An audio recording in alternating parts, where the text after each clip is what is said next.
اب ان کی تعداد 1000 ہو گئی اور ان کا رخ بدر کی طرف تھا۔ بدر کے قریب پہنچ کر انہوں نے ایک ٹیلے کے پیچھے پڑاؤ ڈالا، اور یہ ٹیلا وادی بدر کے حدود پر ویسٹ کی جانب تھا، ساؤتھ کی جنوب کی دہانے پر واقع تھا۔ ادھر رسول اللہ صلی اللہ علیہ وسلم کو بھی اطلاع مل گئی، بھی اب راستے میں ہی تھے کہ قافلہ اور لشکر دونوں کے متعلق اطلاعات مل گئی، لیکن آپ نے ان اطلاعات کی گہرائی سے جائزہ لینے کے بعد یقین کر لیا کہ اب ایک خون ریز ٹکراؤ کا وقت آ گیا ہے، اب ایک ایسا اقدام ناگزیر ہے کہ جو اب آپ کو ایک بہادری اپنی دکھانی پڑے گی، کیونکہ یہ بات تو قطعی تھی کہ مکی لشکر کو اس کے علاقے میں یوں ہی دندناتا پھرنے دیا جاتا تو اس سے قریش کی فوجی ساکھ کو بڑی قوت پہنچ جانی تھی اور ان کی سیاسی بالادستی ہو جانی تھی، اور مسلمانوں کی آواز دب کر پھر کمزور ہو جاتی۔ تو اس کے بعد اسلامی دعوت کو ایک، یعنی کہ کچھ بھی نہیں لوگ سمجھتے ہیں نا، اور اسلام کے خلاف جو ہے وہ شر پر تو لوگ پہلے ہی آمادہ تھے۔ تو ان سب باتوں کے علاوہ ان کے پاس کوئی ضمانت نہیں تھی کہ مکی لشکر مدینے کی جانب پیش قدمی نہیں کرے گا، کہ وہ بدر تک آ گیا ہے تو اگر وہ مدینے پر حملہ کر دے گا تو پھر، تو اس لیے اس مارکے کو مدینہ کی چار دیواری تک منتقل کر کے وہ مسلمانوں کو ان کے گھروں میں گھس کر تباہ کرنے کی جرت کرے گا، اس لیے بھی اللہ کے نبی صلی اللہ علیہ وسلم اس لشکر کو روکنا چاہتے تھے، کیونکہ اگر نہ ان کی طرف خیال کرتے تو یہ سب کچھ پاسبل تھا۔ اور جو مسلمانوں کی جو ہیبت اور شہرت ان دنوں ہو رہی تھی ایک سال میں، اس پر بڑی زک پڑتی، اور وہ سارا جو ایک وہ جو مسلمانوں کی ساکھ تھی وہ بالکل زیرو ہو جاتی۔ چنانچہ اس اچانک اور پرخطر تبدیلی کے پیش نظر اللہ کے نبی صلی اللہ علیہ وسلم نے فوراً ایک مجلس شورا منعقد کی، اور اس میں دونوں صورتحال رکھ دی کہ قافلہ تو بچ کے چلا گیا، اب وہ لشکر ہمارے لیے آ رہا ہے، اب بتائیں کیا کرنا ہے۔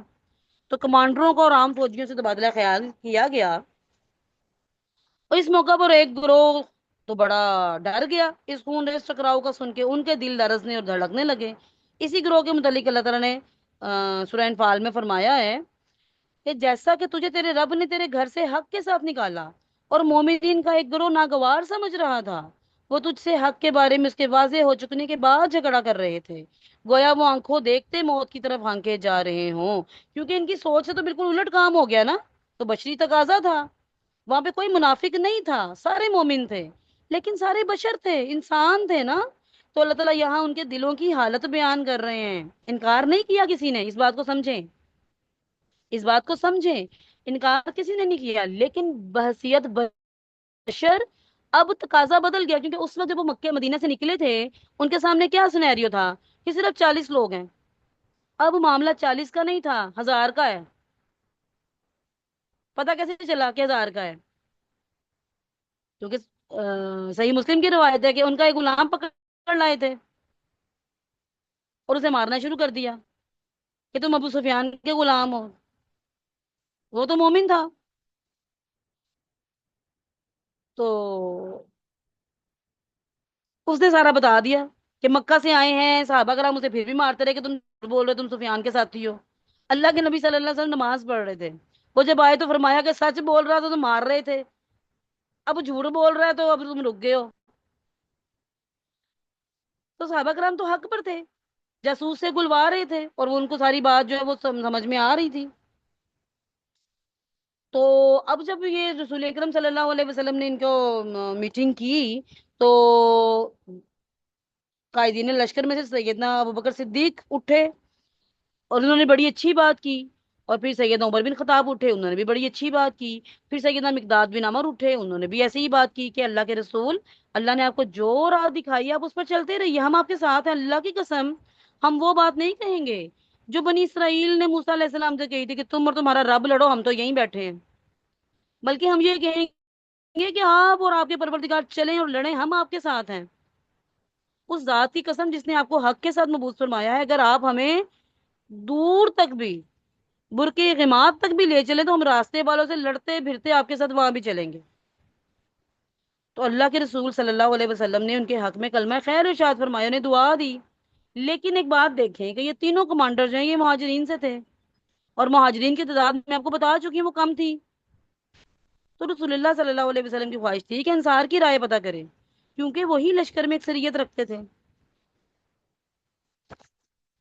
ٹھیک ہے، اور مارکے کا اصل بوجھ انہیں کی شانوں پر پڑنے والا تھا، حالانکہ بیت عقبہ کے روح سے ان پہ لازم تو نہیں تھا نا، کیونکہ مدینے سے باہر نکل کے جنگ کر رہے ہیں، مدد تو انہوں نے مدینہ سے اندر کرنی تھی، جو فرض تھا ان پر وہ تو مدینہ کے اندر جنگ کرنی فرض تھی، یہ تو مدینہ سے باہر ہیں۔ تو اس لیے آپ نے تینوں حضرات کی باتیں سننے کے بعد پھر فرمایا لوگوں مجھے مشورہ دو۔ تو مقصود کیا تھا؟ انصار تھے۔ تو آپ انصاف دیکھیں کہ انہیں پتا تھا کہ یہ اشارے پر جان بھی دے دیں گے، لیکن عہد کی پاسداری بھی تھی اور واضح نام بھی نہیں لیا کہ کوئی وزاداری میں حامی نہ بھرے۔ تو جو انصار کے کمانڈر تھے سیدنا سعد بن معاذ، انہوں نے بھانپ لیا، فوراً بولے بخدا ایسا معلوم ہوتا ہے کہ اللہ کے رسول آپ ہماری طرف دیکھ رہے ہیں؟ آپ نے فرمایا ہاں۔ تو انہوں نے کہا ہم تو آپ پر ایمان لائے ہیں، آپ کی تصدیق کی ہے اور یہ گواہی دی ہے کہ آپ جو کچھ لے کر آئے ہیں سب حق ہے، اور اس پر ہم نے آپ کو اپنی سماع و طاقت کا وعدہ دیا ہے۔ کتنی پیاری بات کی، تصور کریں کتنی خوبصورت بات کی کہ ہم نے تو آپ کو وعدہ دیا ہے اللہ کے رسول، آپ کا جو ارادہ ہے اس کے لیے پیش قدمی کریں۔ اس ذات کی قسم جس نے آپ کو حق کے ساتھ مبعوث فرمایا، اگر آپ ہمیں ساتھ لے کر اس سمندر میں کودنا چاہیں تو ہم اس میں بھی کود پڑیں گے، ہمارا ایک آدمی بھی پیچھے نہیں رہے گا، ہمیں کوئی ہچکچاہٹ نہیں ہوگی کہ کل آپ ہمارے دشمن سے ٹکرا جائیں، اور ہم جنگ میں بہادری سے لڑیں گے، آپ فکر ہی نہ کریں۔ اور ممکن ہے اللہ آپ کو ہمارا وہ جوہر دکھائے جس سے آپ کی آنکھیں ٹھنڈی ہو جائیں، بس ہمیں اپنے ہمراہ لے کر چلے، اللہ برکت دے گا۔ یعنی وہ کہہ رہے تھے مشورہ، یعنی مشورہ کیا کرنا تھا؟ مشورہ یہی کرنا تھا کہ اب آگے جائیں، واپس پیچھے جائیں، یہیں رکیں، کیا کرنا ہے؟ تو سب کو بٹھا کر مشورہ کیا، ٹھیک ہے۔ تو اب اس طرح مہاجرین کی طرف سے بھی میسج آ گیا، انصار کی طرف سے بھی میسج آ گیا۔ تو اس طرح جو ہے وہ رسول اکرم صلی اللہ علیہ وسلم نے اپنی خوبصورت حکمت عملی سے اور اتنے پرخطر حالات میں بھی حکمت عملی کا دامن نہیں چھوڑا، اور اس طرح جو ہے وہ سیدنا سعد کی بات سن کے رسول اللہ صلی اللہ علیہ وسلم پر بڑی خوشی کی لہر دوڑ گئی، سارے خوش ہو گئے۔ تو پھر آپ نے فرمایا چلو چلو خوشی سے چلو، اللہ نے مجھ سے دو گروہوں میں سے ایک کا وعدہ فرمایا ہے، اور واللہ اس وقت گویا میں قوم کی قتل گاہیں دیکھ رہا ہوں۔ اللہ اکبر۔ اس کے بعد اب یہ لشکر آگے بڑھا، تو اس کی آگے جو تفصیل ہے وہ انشاءاللہ اگلی کلاس میں کریں گے۔ تو الحمدللہ اب ہم غزوہ بدر جو ہے اس کے اسباب کی طرف ہم نے بڑھے، اور یہ تفصیل جو ہے یہ آپ کو الحمدللہ سمجھ میں آ گئی ہو۔ کسی کا کوئی کوشچن ہے تو کر لیجئے۔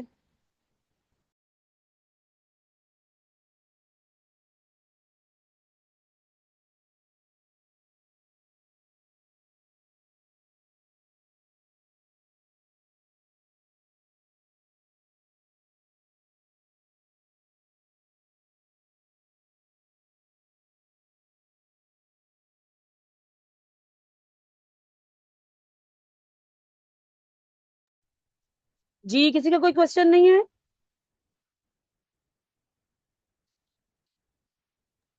تو ہم پھر نہیں یہیں میم ختم فی کرتے ہیں الحال تو کلاس انشاءاللہ۔ اچھا میم میں نے پوچھنا تھا کہ یہ آپ جیسے ڈیٹیل ہمیں بتا رہی ہیں، جی جی اس کے لیے ہمیں رحیق المختوم آپ نے ریکمینڈ کی بک، جی جی اس کے علاوہ سلیبس کورس ہوا تھا تو ہمیں سیرت النبی کی ایک بک بھی جو شیخ ڈاکٹر عبد الغفار مدنی کی بک بھی ریکمینڈ کی گئی تھی، وہ بھی ہم نے منگوا لی تھی۔